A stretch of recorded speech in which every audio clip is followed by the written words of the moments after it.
Hi, it's Ellie, and you found the Hidden Grove. I think that's what I'm calling it. So I'm just gonna talk a bit about what's up with my life right now, what I'm doing. Yeah, so let's just start. Something I started off the month using was the Witch's Tarot. I really like this deck. I had trouble using it when I first got it, but ever since I separated these extra cards out, it's been a lot easier for me. But they are really beautiful.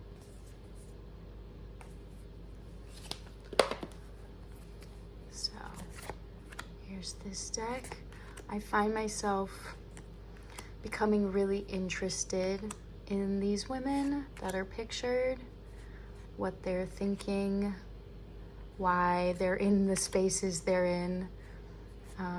I find myself identifying with them a lot, kind of when I do a reading, transported into their shoes almost, which can be scary sometimes because often they don't seem to be too comfortable. But yeah, I really like it. It gives me some really emotional readings. So there's that.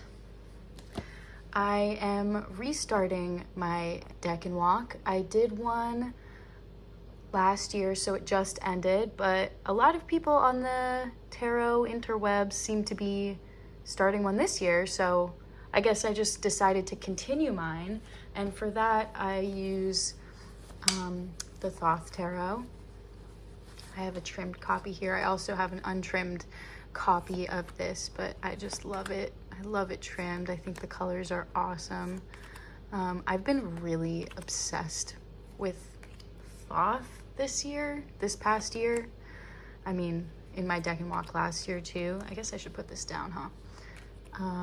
I've been really obsessed with the Thoth Tarot. I don't know what it is. I think it's how I can relate it back very easily to Kabbalah, and I love studying Kabbalah.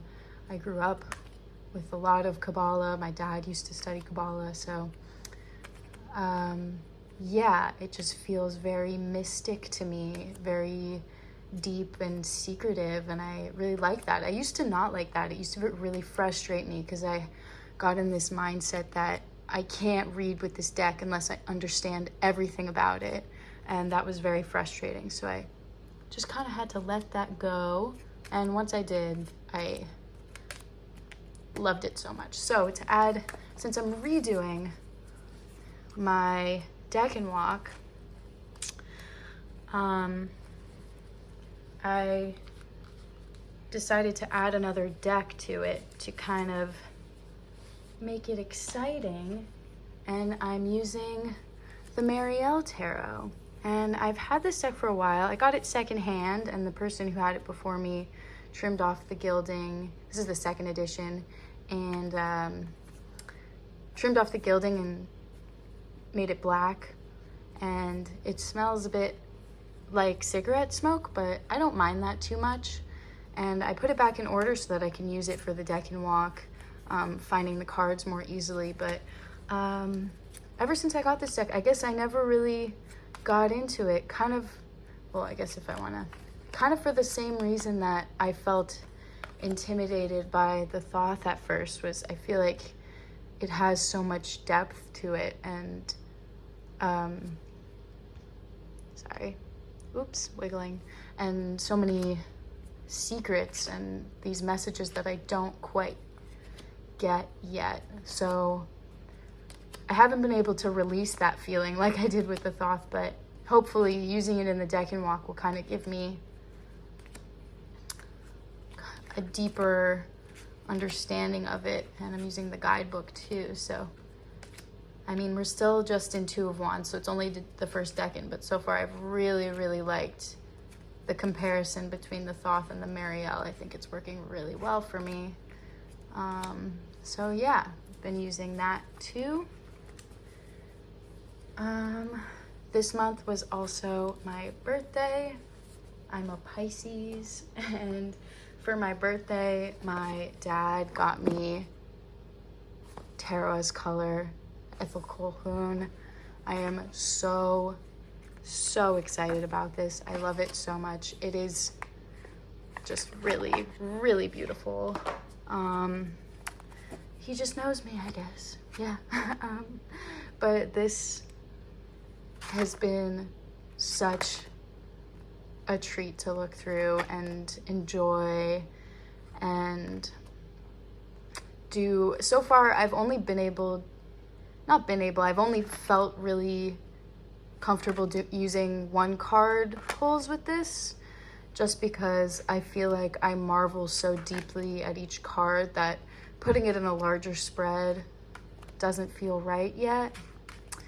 But I just love it so much, and I'm so excited because it makes it even more special that it was a gift. So that just makes it so special to me. And yeah, so that's been nice. All right, what else? Another gift I got for my birthday is the Cosmic Tarot. I'm super excited about this one. Oh yeah, and my favorite card from the deck is already on the top. The Death card. I love it so much. It's beautiful. So my best friend got this for me, and I've just kind of been using it nonstop. I love that there's so many dancers in the minors. Everyone feels like they're in motion, and I really like that. I like the stippling, like the dot work in the details of these cards. Yeah, everyone just looks like they're about to be performing in this deck, like in a ballet or something like that. I love it so much.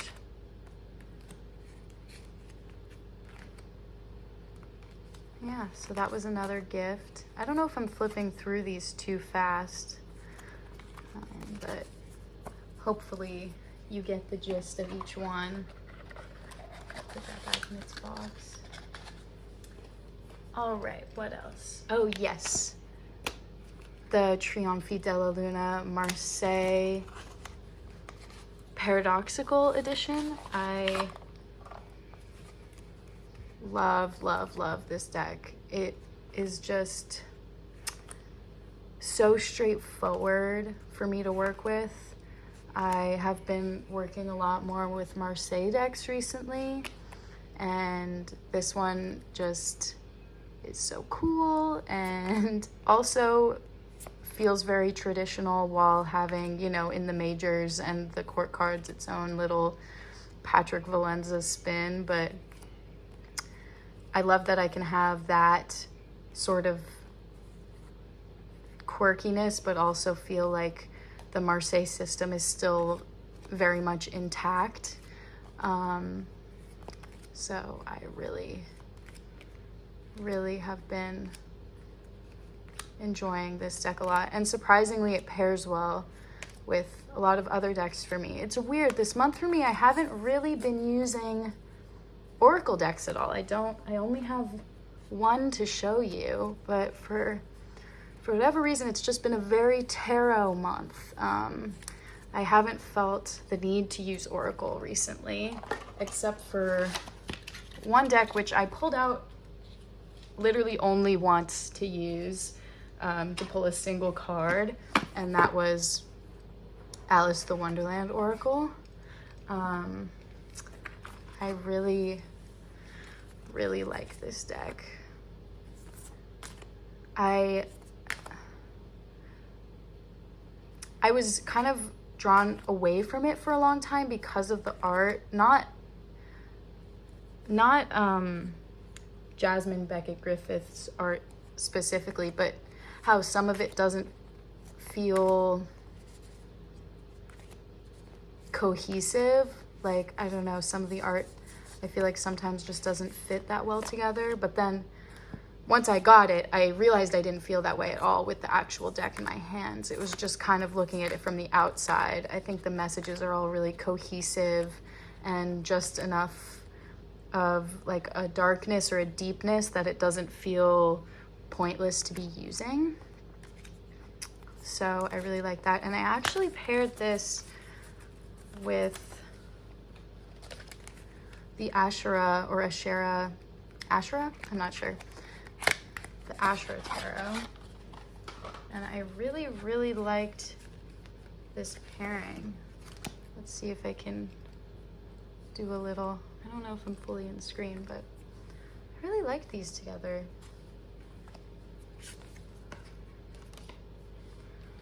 Yeah. And the Asherah for me feels really sweet, feels like a sweet deck, even though it is Thoth based, and Thoth is a very intense experience for me. Like, for whatever reason, this version feels very sweet, and then you have kind of the spiciness of the Alice Oracle in there. Yeah, I like it. So that was good. And like I said, I only used this Oracle deck once, but I will definitely be using it more in the future. And then on my own, I kind of got on the trend. Like I said, I've been using a lot of Marseille. I had to hop on the trend of pairing Marseille a little bit for myself to see how it worked out. I love this version, the Tarot de Ambiguities by Artisan Tarot. Just because the kind of tea-stained messiness of it makes it feel easy for me to pair. I feel like the stark, very uniform, traditional type Marseille is harder for me to pair because it just feels so good on its own. But this one I paired with the Telesma Tarot, which I thought worked really well for me, because something about the Telesma is that I can only really process one card at a time. It feels very intense for me. And I liked being able to pull one card in the center, really soak in the collage and kind of process what I was seeing, and then have, you know, the traditional Marseille on either side for more depth in the reading, which made the Telesma easier for me to process, I think. So I really like this pairing.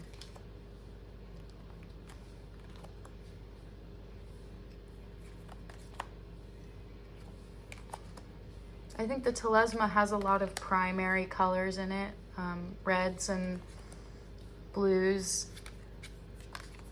So with the Marseille deck, it looks really good. Greens in there too. Yeah. I don't know, maybe it's just me. Let me know what you guys think, if you like this pairing, or I'm just kind of breaking all the rules here for no reason. All right, and then the last tarot deck I want to show you is the Alchemical Tarot, which is also new to me. I found this edition secondhand, and I really like it because the newer edition of the Alchemical Tarot, all of the background, the sky in the background is kind of this eggshell blue, like this robin's egg blue color, and I really prefer this parchment sky. I think it fits better with the deck over the blue of the newer version. Yeah, I really like it. I don't have his book. I felt like I couldn't get this deck for a while because maybe Robert has some deep meanings he associates with these cards, but after I started using it, I realized I can read it like a Rider-Waite. So I don't try to think too hard about these alchemical symbols. I don't know much about alchemy, but I do really like the depictions in these cards. I feel like, they don't shy away from intensity, and I really like that. Yeah, I think it's dope. Very cool. I hope these images aren't too small for you to see. Maybe I need to hold the decks closer, but whatever. So yeah, I think those are all the decks I have to show you, but I've also been reading a lot this month. So a book I just finished that I loved, In the Dream House. I thought this was super good. It's a memoir. It is has these overall themes touching on queer domestic abuse and the experience of our author Carmen and her experience in a lesbian relationship. And it's really beautifully written, and it kind of explores all the nuances of how in lesbian women, their abuse stories are often denied to them because women couldn't possibly be abusers.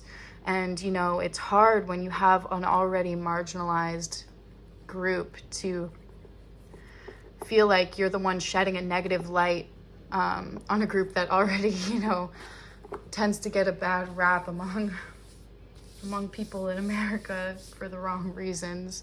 But you kind of want to put your best foot forward as a representative. She talks about feeling like it makes it harder for her to be honest about her story when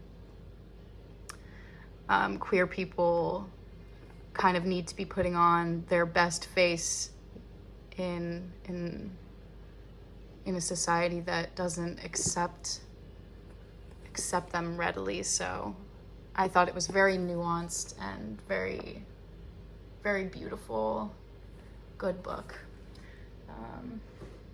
A book that kind of directly opposed that for me, that I also just finished, is Kafka on the Shore by Haruki Murakami. Murakami,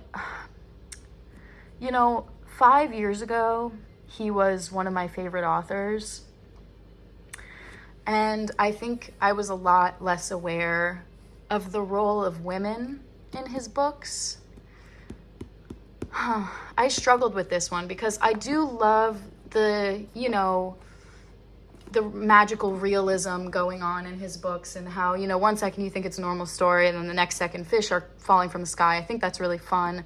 But every single woman in this book is a tool for sex for the main character, and all of the female characters are just used by the main character named Kafka on his sexual exploration journey. They have really no depth to them, and it'll be really weird. It paints women in this light where a woman was nice to Kafka on a bus, and then I guess I shouldn't spoil it, but they just have no depth besides being these tools for sex. There is one character, he is one of the main characters. He is an intersex character, and his pronouns, he prefers he, him pronouns, but when they mention him being intersex in the book and those qualities about him,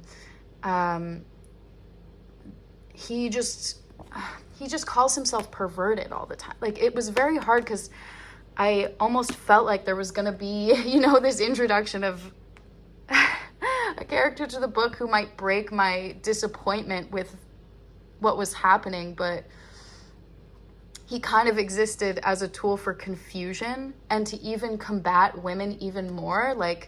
there was a setting in a library where a group of like feminist women come to the library and talk about making it more accessible to women, and they used this intersex character who presents as male as like a tool to shut them down, not as like a character that provides more nuance. It was I don't know. All right. I also reread The Hobbit, and I co-read and listened to it on audiobook, and I really liked it. I liked it a lot more listening to it on the audiobook than when I tried to read it. Trying to read Tolkien is so difficult for me because it just moves too slowly, and I feel like there's description where there doesn't need to be. But if I'm sitting in a long car ride and I have to be doing something, this was great. And, you know, it's just a nice adventure book that these characters are crazy lucky, and in many, many situations they have these crazy strokes of luck that somehow by the skin of their teeth they make it out. So that's kind of fun. Reread that. I started listening to the audiobook Green Lights by Matthew McConaughey on Audible, and I think I only got it because I really wanted to listen to Matthew McConaughey's voice. But I started listening and it wasn't for me, but was, you know, great narration and a nice voice. So I DNF'd that. And then I am in the middle of this book. So I started reading it a couple days ago. I'm about halfway through because my grandma's taking me to see the ballet, Like Water for Chocolate, and I happened to have this book that was just sitting on my shelf that I hadn't read yet, and it was kind of the perfect opportunity to read it. I like it so far. It's very hard for me to read just because reading about abuse, the main character of this book is just blatantly abused by her mother, like in some of the most horrible ways. And having to read about that has been really difficult for me. I don't know. It's just, I have to take breaks. I can't read it for long periods at a time because it just makes me so sad for her.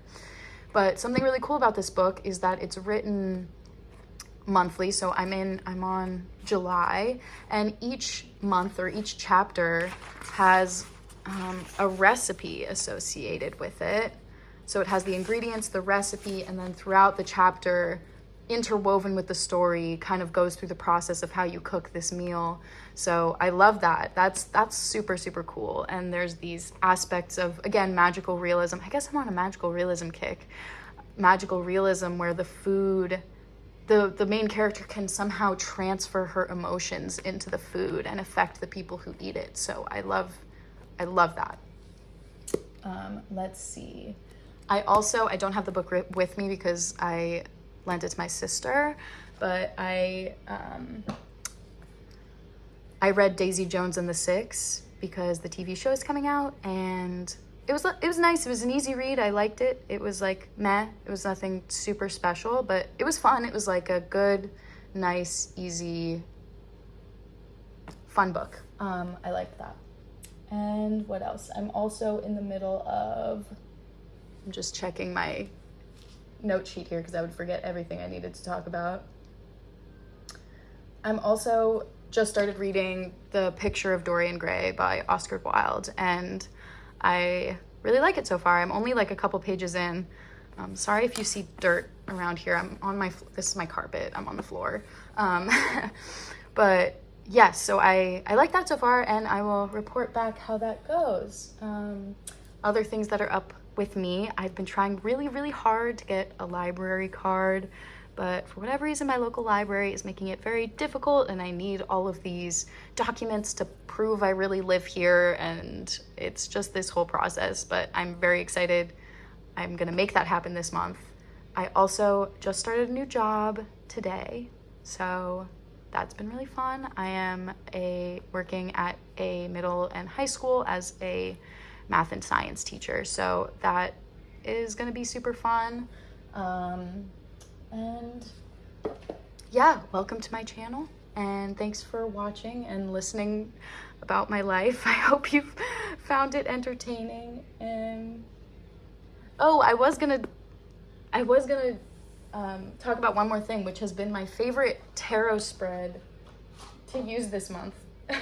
I don't know if this is interesting. I don't know if this is interesting or not, but I've been using this almost exclusively to read for other people. I mean, besides, sometimes I'll just do a one card draw, but if they want a more in-depth reading, I've been using this spread almost exclusively. I really love it, and I feel like it can do so much.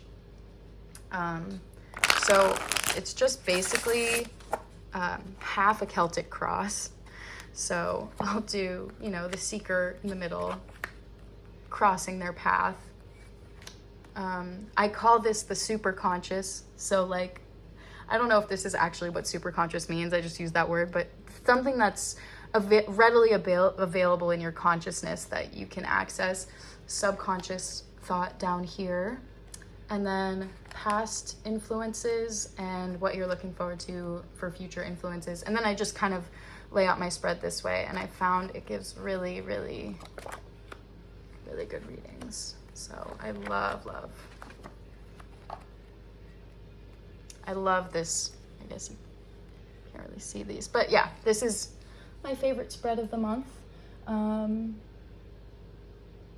yeah, I have been, also something I wanted to show you is my Hobonichi weeks, which I have been pretty consistent this year, logging my daily draws. So I think that's been cool to see.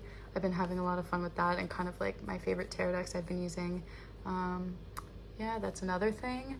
And okay, that is the last thing I have to tell you about what's up with me. Thanks for watching. Bye-bye.